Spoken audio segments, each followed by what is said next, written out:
Hamas मौजूद है, याह्या सिनवर और तमाम लोगों के दुनिया से रुखसत होने के बावजूद हमास मौजूद है गज़ा में। और थोड़ी देर पहले हमास ने वो जो मलबा है, वो जो कब्रें हैं, जो वहाँ से एक बार फिर इसराइल पे रॉकेट फायर कर दिए हमास ने। और इसराइल को बिल्कुल इस बात का अंदाज़ा नहीं था कि इनको बिल्कुल अंदाज़ा नहीं था कि यहाँ से रॉकेट्स आ सकते हैं, वहाँ से रॉकेट्स फायर हो गए। और ये जो रॉकेट्स फायर हुए हैं, ये रॉकेट्स फायर होने से पहले जो है वो कमाल अदवान हस्पताल, जो कि आखिरी हस्पताल था, पूरे गज़ा में आखिरी हस्पताल था, उस हस्पताल को, कमाल अदवान हस्पताल को पहले तो वहाँ पे इसराइल ने स्ट्राइक्स की कल रात, और फिर कल लेट नाइट ही उस अस्पताल को आग लगा दी, जला दिया उस हॉस्पिटल को। उसके बाद ये हुआ कि जला दिया, और इन्होंने कहा कि यहाँ पर जो है वो मतलब वो कोई 48 के करीब लोग उसमें ज़िंदा जल गए या वो मारे गए। भरपूर लड़ाई फिर गज़ा में दोबारा, क्योंकि वहाँ पर अच्छा फिर वो जो उनकी तरफ से भी ऐलान हुआ, कसाम ब्रिगेड की तरफ से, कि हम इस अस्पताल को जलाने का जवाब देंगे। कसाम ब्रिगेड मौजूद, उन्होंने कहा हम जवाब देंगे, बाकायदा बयान आया कि हम जवाब देंगे इसका, और उन्होंने रॉकेट फायर कर दिया, मिसाइल फायर कर दिया इसराइल के ऊपर। गज़ा की बात कर रहा हूँ। फिर उसके बाद ये हुआ पिछले 24, तो हमास अब एक क्योटिक सूरत हाल है कि ये क्या हुआ। अच्छा क्योटिक, फिर उसके बाद ये हुआ जो मैंने कल भी बात की थी कि मुसलसल 5 रातों से ये हुआ कि कल जो है वो दोबारा इसराइल ने परसों स्ट्राइक्स की थी, क्योंकि परसों भी रात को मुसलसल रोज़ रात को हुतीज़ अटैक करते हैं, इसराइल के ऊपर हुतीज़ अटैक करते हैं। अब ये हुआ कि परसों हमने कहा कि वो जनाब उन्होंने जो है वो हुतीज़ ने स्ट्राइक्स की, जवाब ने इसराइल ने स्ट्राइक्स कर दी। उसके नतीजे में WHO के जो सरबराह मौजूद थे, उन्होंने फिर पूरा मैसेज भेजा कि भाई मैं जिंदा बच गया हूँ खैरियत से, लेकिन मैं बड़ा कंडेम करता हूँ वगैरह वगैरह। हुतीज़ ने दोबारा कल रात को, परसों रात को ही जब ये सारा वाक़या हो गया, तो कल हमने डिस्कस किया था कि स्ट्राइक्स, उसके बाद ये हुआ कि वो जब स्ट्राइक्स हो गई दोबारा उनकी, तो अमेरिका और ब्रिटेन ने स्ट्राइक की दोबारा हुतीज़ पे।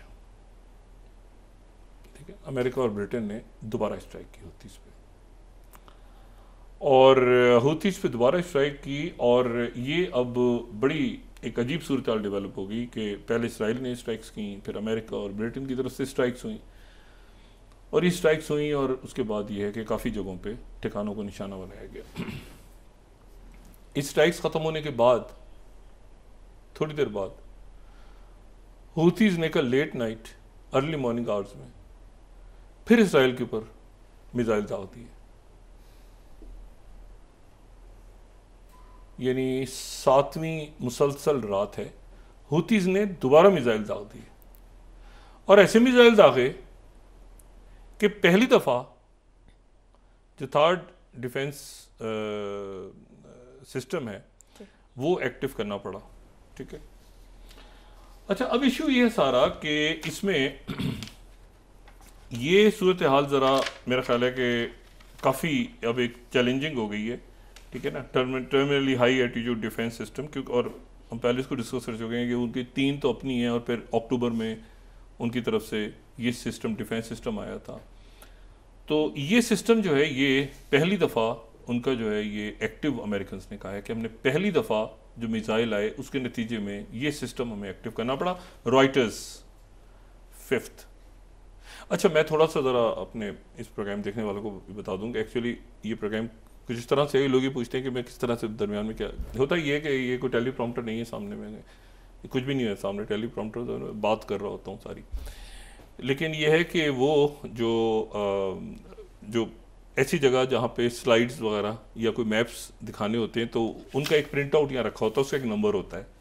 तो मैं जब ये बात कहता हूँ ना कि 3rd या 4th या 5th, तो हमारी प्रोडक्शन टीम जो है ना उस मैप को, मिसाल के तौर पे ये मेरे मैप हाथ में है तो इसका एक नंबर यहाँ पे मैंने प्रिंट आउट पे रखा हुआ है कि ये दिखा देना इस वक्त, तो मैं वो नंबर कॉल करता हूँ तो वो वहाँ से दिखा देते हैं।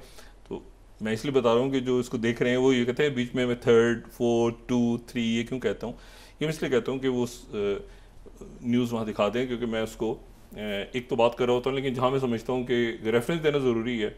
अच्छा, ये सारी खबरें होती हैं, लेकिन खबरों के अलावा जो इस प्रोग्राम के अंदर बहुत सारे जो बातें हैं वो बातें ऐसी होती हैं कि जो कि टेलीग्राम चैनल से या व्हाट्सएप से या डायरेक्ट कांटेक्ट से या बहुत से सोर्सेज से, और फिर वो उसके ऊपर एक तजिया बिल्डअप हो रहा होता है और इंटरनेशनल अफेयर्स के ऊपर ये मामला उधर ही जा रहे होते हैं ऑलमोस्ट जहाँ पर अमूमन हम तजिया करते हैं, जैसे यूक्रेन रशिया जंग में शुरू में स्टार्ट हुआ था मामला, या इस प्रोग्राम में डिस्कस हमने करना शुरू किया था इस बात को कि इंडिया को प्रॉब्लम इस तरफ से नहीं होगी अपने पाकिस्तान बॉर्डर से, बल्कि उनको अपने जो उनका ईस्टर्न बॉर्डर है उस साइड पे क्राइसिस खड़ा होगा। ये मैं 3 साल से कह रहा हूँ, चाहे वो बांग्लादेश हो, चाहे म्यांमार हो, या मणिपुर हो, या बाकी सारी बात। एनीवे आगे चलते हैं। तो ये मैं सिर्फ बताऊँ कि मैं नंबर इसलिए बीच में पकड़ता हूँ। अब इस पूरे सिनेरियो में एक तो ये हुआ कि इन्होंने फिर मिसाइल दाग दिया। अब ये हमने दिखा दी, मेरे ख्याल से राइटर्स को हमने दिखा दिया, राइटर्स को यूएस एंटी मिसाइल जो थॉट system in Israel used to intercept projectile from Yemen. अच्छा, ये पहली दफ़ा जो है ना, ये पहली दफ़ा ये जो टाइम्स ऑफ इसराइल कह रहा है इन फर्स्ट यूएस थॉट system deployed in Israel second, ठीक है ना, ये होती इंटरसेप्शन करनी पड़ी। तो ये तो एक बहुत ही बड़ी बात है कि अब वो सिस्टम भी एक्टिव हो गए, मतलब तमाम सिस्टम्स ख़त्म हो गए और अब वो सिस्टम एक्टिव करना पड़ा हुतीस के हमले में, जो सिस्टम अमेरिका ने दिया है, और वो सिस्टम एक्टिव करना पड़ा। और उस मतलब अब इसके बाद अब क्या बचा है, मतलब और ख़ास तौर पे जो मैंने आपसे बात की ना कि ये मामला जो है ये इस तरफ चला गया है कि अच्छा, ये अमेरिका की जो स्ट्राइक है, ये Mehr news agency 40th US and UK war planes conduct air strikes on Yemen, ये रात को हुआ है।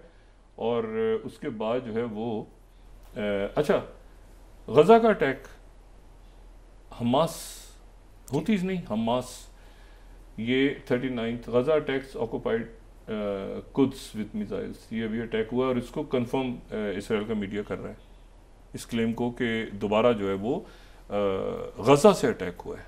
अच्छा, अब गजा ये है 7 अक्टूबर 2023 और हम ख़त्म हो रहा है 2024 और हमास मौजूद है,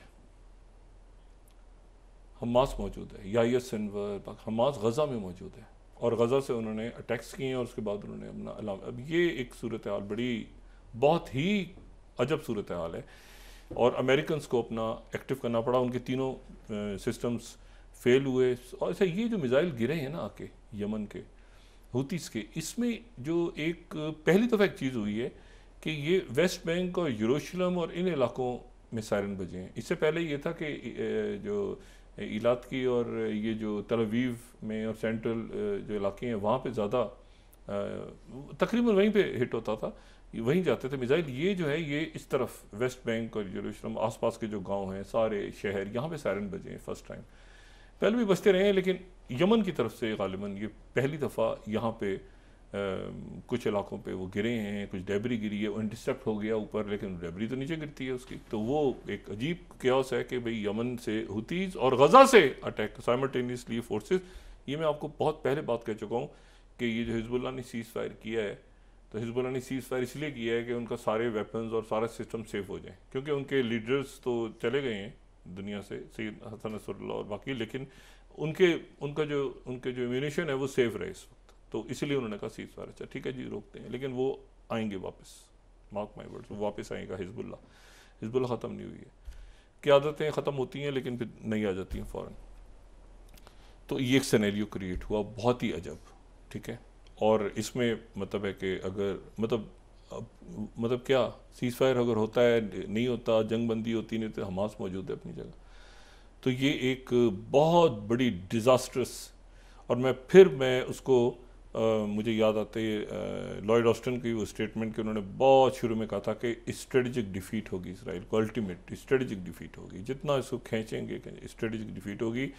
तो अब तो ये किस्सा ही ख़त्म हो गया ना कि हमास भी अगर मौजूद है तो फिर क्या भाड़ झोंकी है लाख 1.5 लाख लोगों को शहीद करके वहाँ पे क्या किया, बच्चों को औरतों को मार के। तो ये एक नया क्राइसिस क्रिएट हो गया। उधर पीकेके की सुलह हो रही है तैयब एर्दोगन के साथ, और साथ ही ईरान के जो वजीर खारजा हैं अब्बास अरागची, वो चाइना में मौजूद हैं। उनकी चाइना में वांग ली से मुलाकात हुई, इंतहाई इंपॉर्टेंट मुलाकात हुई है। और वो मुलाकात इसलिए हुई है कि उसका जो मुश्तरका एलामिया है, वो जो एलामिया जारी हुआ है वो बड़ा इंपॉर्टेंट है। उसमें एलामिया में एक तो बात यह है कि जी अगर हम दिखाते हैं ग्लोबल टाइम, जो बाकी किसी भी मीडिया, ईरानियन मीडिया दिखाते हैं, वहाँ कोई भी दिखाते हैं, उसमें 3-4 पॉइंट बड़े इंपॉर्टेंट हैं। पहली बात ये कॉम्प्रिहेंसिव स्ट्रेटेजिक डायलॉग का जिक्र है उसमें, ठीक है। कॉम्प्रिहेंसिव स्ट्रेटेजिक पार्टनरशिप, ये वो कॉम्प्रिहेंसिव स्ट्रेटेजिक पार्टनरशिप है जो कि स्ट्रेटेजिक, लफ्ज़ स्ट्रेटेजिक पे गौर करें, जो कि चंद मुल्कों के साथ जो है वो चाइना ने की हुई है, जिसमें सऊदी अरेबिया भी है। इसीलिए इसमें ग्लोबल साउथ का जिक्र है। और दूसरी बात इसमें बड़ी इंपॉर्टेंट है, अगर इसी इलामिया को हम आगे चलें लेके, तो उसमें जिक्र है कि जो सीरिया है वो गैर मुल्की ताकतों का मैदान नहीं बनेगा जंगों का, ठीक है ना। रिलेशनशिप दो कंट्रीज की, ये पूरा इलामी है। Half a century, shared values हैं, इंडिपेंडेंस वगैरह, बहुत ज़बरदस्त इलामी है ये चाइना का और ईरान का। लेकिन इसमें सऊदी अरब का जिक्र है। इंपॉर्टेंट बात यह है कि इस इलामिया में सऊदी अरेबिया का जिक्र है, सबसे इंपॉर्टेंट बात यह है। और फिर उसमें यह है कि एससीओ का मेंबर भी है, फिर ब्रिक्स का मेंबर भी बन रहा है, वो सारा जिक्र है इसमें। लेकिन सऊदी अरेबिया का इलामिया में जिक्र होना बहुत इंपॉर्टेंट है।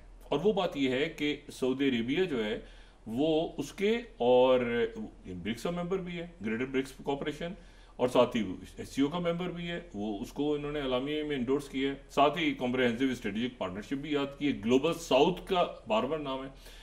और फिर उसके बाद जो है ये कहा है उसमें कि बैटल ग्राउंड नहीं बनेगा ये गैर मुल्की ग्रेट पावर रेवलरी का, ठीक है ना, ये जियो विक्टिम बनेगा सीरिया जो है, ये मिडिल ईस्ट, ये जियो पोलिटिकल स्ट्रगल्स का, एक्सटर्नल पावर्स का, ये वर्डिंग बड़ी स्ट्रांग वर्डिंग है। और फिर उसके बाद ये है कि जी पीस स्टेबिलिटी चाहिए। और अगर आप लास्ट 2 या 3 लाइंस देखें तो both parts support the continued reconciliation momentum between Iran and Saudi Arabia after the restoration of diplomatic ties and encourage regional countries to maintain dialogue and consultations. At the statement ये ध्यान में रखें कि Saudi Arabia और Iran के दरमियान तलखी जो है वो, या कशीदगी जो है हमारे दो बरादर ममालिक के दरमियान, वो चाइना ने ख़त्म करवाई थी। और वो इस खत्ते की पूरी जो जियो पोलिटिकल सिनेरियो है उसके अंदर एक बहुत बड़ी तब्दीली थी कि दोनों मुल्कों के दरमियान टेंशन ख़त्म हुई, और दोनों के साथ एक दिन शी जिनपिंग सऊदी अरेबिया में तो अगले दिन तेहरान में थे। ये इस तरह से कॉम्प्रिहेंसिव स्ट्रेटेजिक पार्टनरशिप साइन हुई थी दोनों मुल्कों के साथ। तो चाइना की तरफ से ये बात इंडोर्स करवाई गई है दोबारा कि सऊदी अरेबिया और जो ईरान के दरमियान चाइना के ज़रिए जो सुलह करवाई गई थी, हम उम्मीद करते हैं कि वो सुलह, और जब चाइना की उम्मीद की बात करता है तो उसमें एक यकीन होता है कि हम इस बात को इंश्योर करते हैं कि ये बात आगे बढ़ेगी। कहीं ना कहीं इसमें चाइना इन्वॉल्व है, ये पीकेके की, चाइना भी इन्वॉल्व है और रशिया भी इन्वॉल्व है, पीकेके और टर्की के दरमियान सुलह। क्योंकि जो पीकेके के दूसरे स्पॉन्सर्स हैं वो चाहते थे कि लड़ाई जारी रहे, पीकेके की लड़ाई होती रहे टर्की के साथ, लेकिन इसमें चाइना और रशिया कहीं इन्वॉल्व हैं। ये मैं अपनी कुछ सोर्सेज की बुनियाद पे कह रहा हूँ कि पीकेके की सुलह हो जाए टर्की के साथ और ये कशीदगी जो है ख़त्म हो। अमेरिका सपोर्ट कर रहा था पीकेके को, तो और बाकी भी, लेकिन अमेरिका भी ज़ाहिर है इस वक्त नहीं चाहेगा कि टर्की उनके लिए बहुत इंपॉर्टेंट है, नेटो बहुत इंपॉर्टेंट है, ब्लैक सी तक पहुँचना और ये सारा। तो ये बड़ी इंकरेजिंग बात है कि इसमें चाइना ने इस बात को इंडोर्स किया है कि पीकेके के साथ मामला ख़त्म हो जाएं। अमेरिका ने भी यकीनन बहुत ज़्यादा जोर नहीं डाला होगा। ट्रम्प खड़े हो गए हैं चाइना के लिए, और ट्रम्प ने, मैं चंद लम्हात है फिर ब्रेक ले लेते हैं, थोड़ी सी बात कर लूँ। ट्रम्प जो है उन्होंने कहा है कि जो टिकटॉक है, टिकटॉक मेरे ख्याल से पता होगा पाकिस्तान में लोगों को, टिकटॉक एक चीज़ होती है, ठीक है ना, काफ़ी लोग इस्तेमाल करते हैं। 1 बिलियन आबादी दुनिया की आबाद इस्तेमाल करी है टिकटॉक। और बाइट डांस कंपनी है चाइना की जो ओन करती है, 2012 में टिकटॉक आई और उस पर मेरे ख्याल से 3 मिनट तक शायद वीडियो, 60 सेकंड 3 मिनट तक, लेकिन वो कहते हैं शायद 60 मिनट तक हम इसको बढ़ाएंगे कमिंग डेज में। बट टिकटॉक एक बड़ा पावरफुल टूल है। ट्रम्प साहब ने जनाब आज सुप्रीम कोर्ट में अमेरिका के उन्होंने एक दरख्वास्त डाल दी है कि 19 तारीख को वो डेट खत्म हो रही है जिस डेट तक बाइडेन इंतजामिया ने कहा था कि टिकटॉक जो है बाइट डांस या तो वो अमेरिका के हैंड ओवर हो जाए या बंद हो जाए, क्योंकि ये हमारा सिक्योरिटी थ्रेट है। ट्रम्प ने कहा है कि 1 मिनट ठहर जाए, ये सोशल मीडिया एप्लीकेशन, उस पर तो मेरे 14 मिलियन से ज़्यादा जो है वो फॉलोअर्स हैं। तो सुप्रीम कोर्ट से कहा है कि आप इसको, जो लास्ट डेट है, अच्छा 19 को ये आखिरी डेट है टिकटॉक बंद करने की अमेरिका में, और 20 को ट्रंप की तकरीबी हलफबरदारी। तो उन्होंने कहा है कि ये मेरे आने तक इसको रोक दे सुप्रीम कोर्ट, मैं आके इसको किसी और अंदाज में तय करूंगा, टिकटॉक बंद ना करें। मैं तमाम दुनिया में सोशल मीडिया और फ्री स्पीच को मुकम्मल तौर पे खोलने का कायल हूं।